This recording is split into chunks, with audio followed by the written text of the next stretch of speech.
I would like to kindly ask about, firstly, your research interests, academic and scholarly interests. Can you please give us a bit information about that? Yes, sure. So I'm currently a postdoctoral researcher at the Center for War Studies at the University of Southern Denmark, and I'm a political scientist. And my research is part of a broader project financed by the European Research Council called the AutoNorms project, which focuses on the development of autonomy and AI in weapon systems specifically. However, I'm also transitioning towards another project financed by the Independent Research Fund in Denmark, which is called HUMAC, and it's on human-machine interaction in the military domain. And I'm interested in, more broadly, military applications of artificial intelligence. That includes, of course, AI in weapon systems, but also in other military processes, for example, military decision-making on the use of force. And I'm also interested in potential for global governance and potential regulation of AI technologies in the military domain. Okay, thank you so much. So, proceeding with this, let me ask you the question that was presented in your presentation in the conference.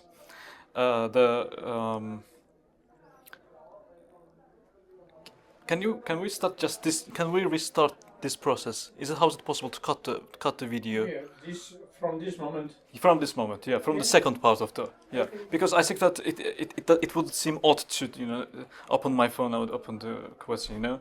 Can we make it okay? Yeah.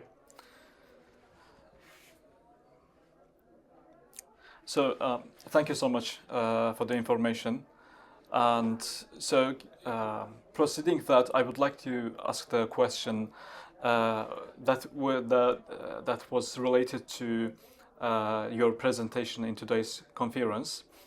In your presentation, you highlighted that having human in or having human on the loop doesn't necessarily guarantee the high quality decision making in the military use of force. So our question is that how can military organizations ensure meaningful human organizations in AI-based decision-making systems, particularly in high-stakes scenarios? Meaningful human involvement, I think. Yeah.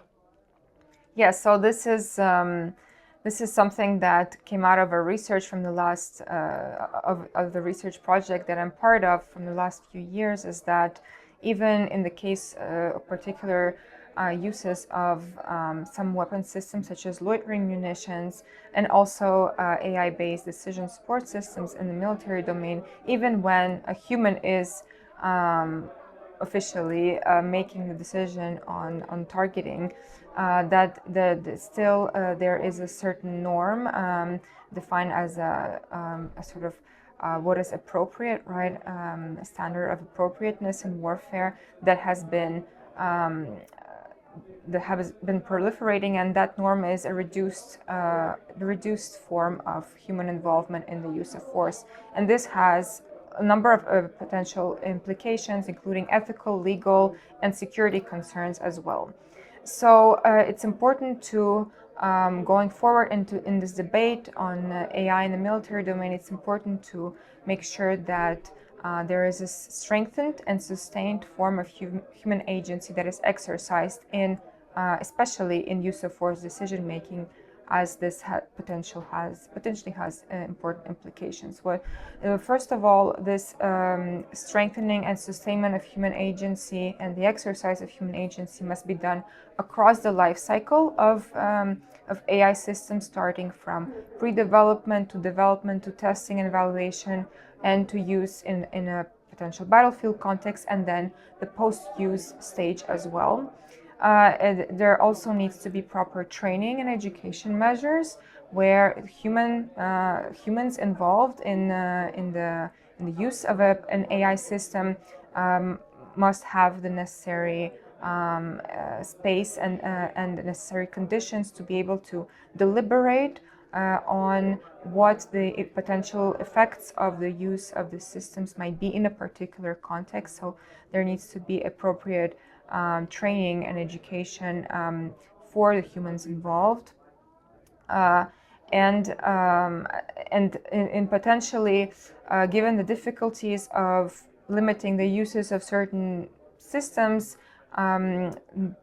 potentially the focus would be on perhaps limiting some the context of use, or guaranteeing the necessary space and time to exercise human agency. So, for instance, that could be temporal limitations, spatial limitations, or limitations on certain contexts of use, especially when we think of urban and highly populated warfare contexts.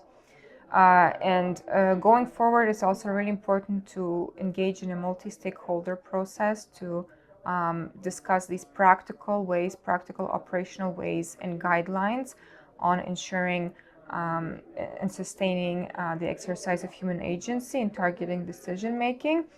And finally, I would also recommend to make those and to decide upon those guidelines and practical ways and standards in a way that considers the broader societal context. So, and not treat technologies as something that is kind of developing outside of a broader societal and political context, because this context will also, in a way, plays a big role in terms of how the AI technologies are used and the impact that they may have.